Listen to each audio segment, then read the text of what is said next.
that side down, and then over to the left leg. Left leg long, point the toes and lift. Little tap and lift.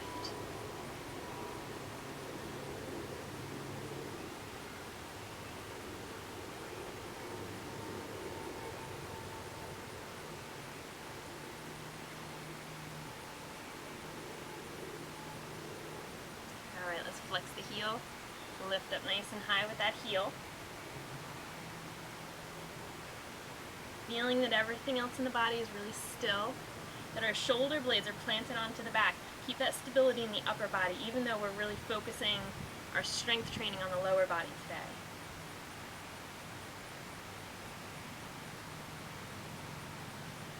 And then we bend the knee, keep that ankle really flexed, press the heel straight up.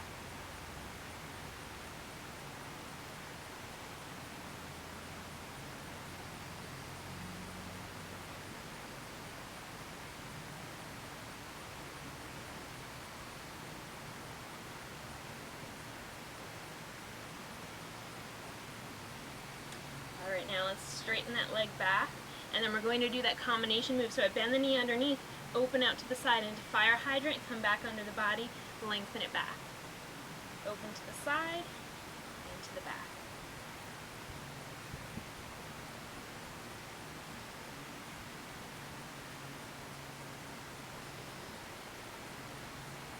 You'll feel that alternating movement between leg side and leg back is going to make you engage your lower abs really nicely. So keep that focus there and use the right leg for stability.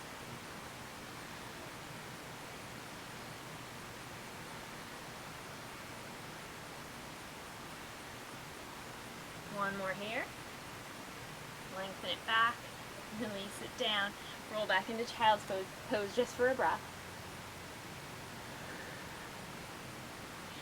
And then let's lengthen out, come onto our side. It is very hot and humid today, so I'm definitely sweating. Alright, so we'll come into our side lying pose, stacking all of your joints, especially the hips, getting the legs right on top of each other. Bring the right hand in front of you for stability so that we can keep the abdominals really engaged. We want to keep the hips stable and just isolate movement in the leg. And we're going to start out with a point and a lift. We're doing a little rainbow, so out to the front tap, up, and then back and tap.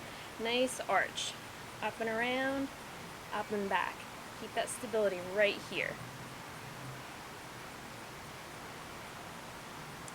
As you get better with this move, you'll have to use the hand less and less. You can eventually start to take the hand up onto your hip and rely on your core more. And maybe eventually take the hand up onto your head.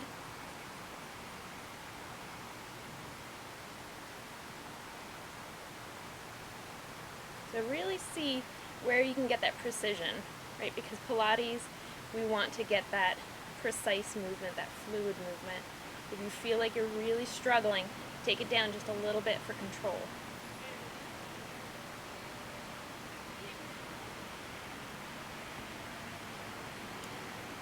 Alright, one more tap front, and one more tap back. And then we bend the knee, and we're pulsing up for 10. Keep your ankle flexed. Feel that contraction here.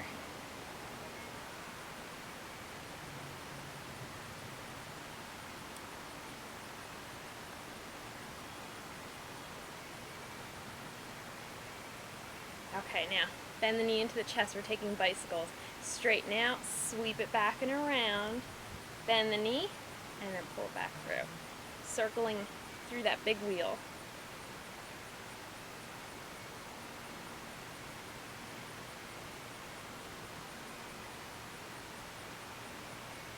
Trying to keep that stability, especially as the leg goes back.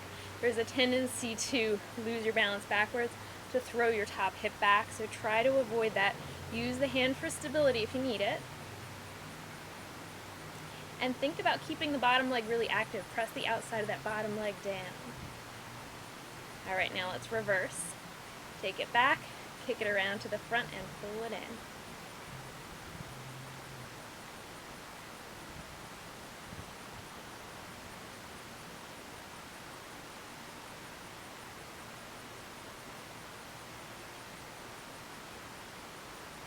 do one more this way. Release that leg. Let's come over to the other side. Now we're starting to get a little breeze, which feels so good. Okay, so stack yourself on this side. Get the hips really nice and stable, and then find your hand position, maybe in the front, maybe on the hip, maybe on the back of the head. Point the top leg, lift it nice and high. We're going for our rainbow to start. Little tap front, little tap back.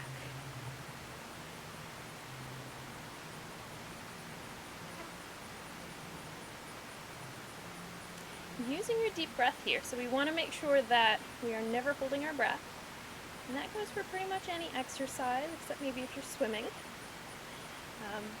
We want to take our inhale and use that to lift. Our exhale helps us with that slow, controlled lowering. And as we exhale, we also get more activation through the abs.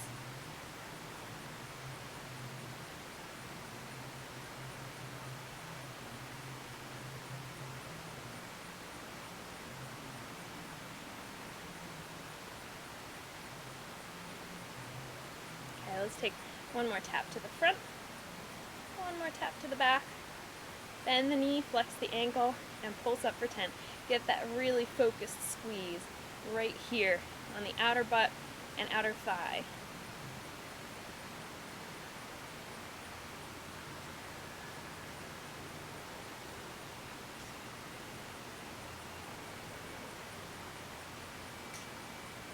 Once you get to about 10, then we're going to pull the knee to the front, extend out, sweep it back, bend and pull it in. Nice big bicycle circle. Focusing on the control and really getting that full range. Don't rush through the movement. Pressing your bottom leg down, getting that extra stability there.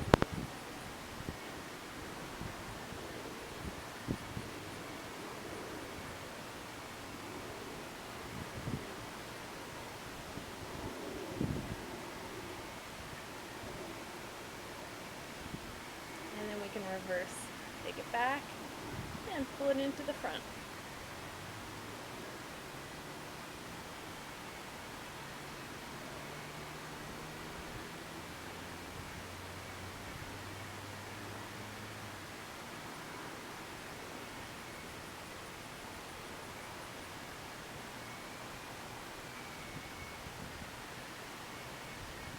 One more this way.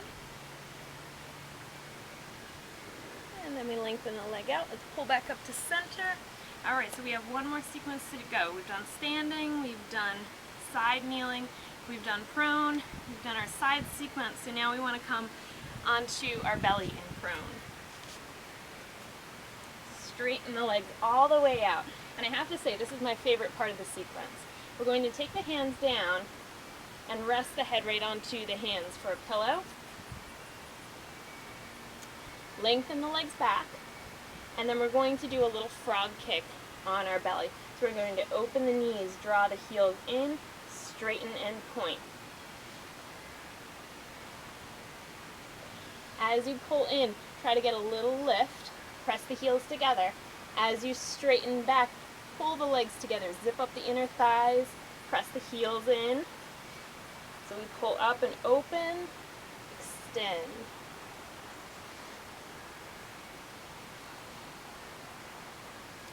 Just make sure that as you're doing this, it doesn't bother your lower back. But if you are okay with this move, it does give you really nice strength in your lower back muscles. Alright, let's straighten. Rock the hips from side to side to rest the lower back. Let your upper back relax. Draw the heels in. We're going to open into that frog position. Keep the heels touching, and then we're going to lift up. Contracting the glutes, using the strength in the lower back, making sure that you don't feel strain now.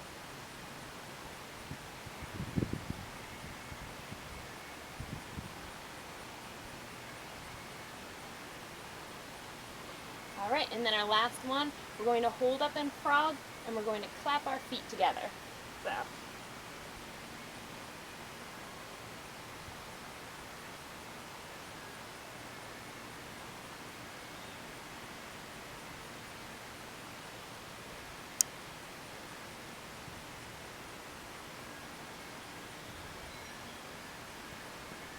Try and do about 10 more. Keeping the legs high.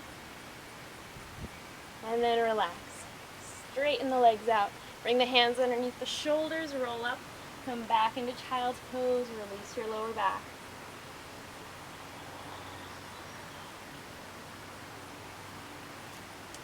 So that was our butt and outer thigh sequence. I hope you enjoyed that. I hope you felt the burn. If not, you can always go ahead and redo the sequence and get a little bit deeper into those legs to make sure that you feel a little sore tomorrow. Okay?